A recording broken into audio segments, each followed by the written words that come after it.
Setelah saya menjelaskan menu 4 dan 5, berikutnya saya akan menjelaskan menu 6, yaitu menu referensi.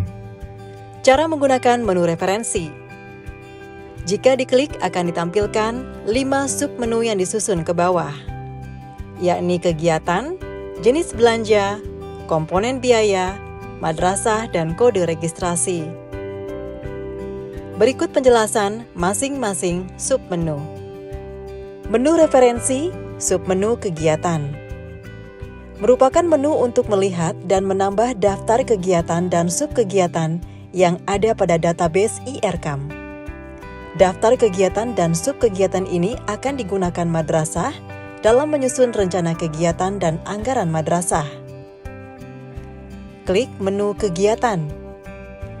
Pada bagian kanan akan muncul 8 daftar yang sesuai dengan standar pendidikan nasional. Untuk melihat detail kegiatan dan subkegiatan yang ada di masing-masing standar, klik tanda tambah yang ada di samping kiri kegiatan. Dicontohkan pada layar.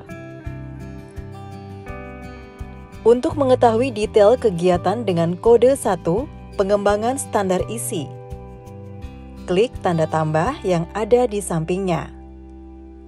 Pada bagian bawah, muncul 2 kegiatan. Untuk mengetahui detail kegiatan pengelolaan kurikulum tahun 2013, klik tanda tambah di sampingnya. Selanjutnya akan muncul daftar subkegiatan. Cara yang sama dapat Anda gunakan untuk mengetahui detail standar dan kegiatan lainnya. Dalam menu referensi kegiatan terdapat pula kotak bertanda ekspor di sudut kanan atas layar.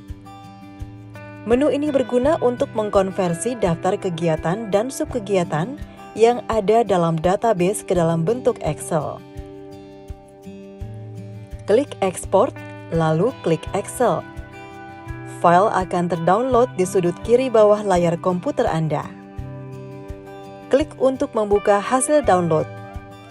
Data ditampilkan dalam format Excel dapat memudahkan pencarian informasi kegiatan pada masing-masing standar dan juga untuk keperluan pencetakan.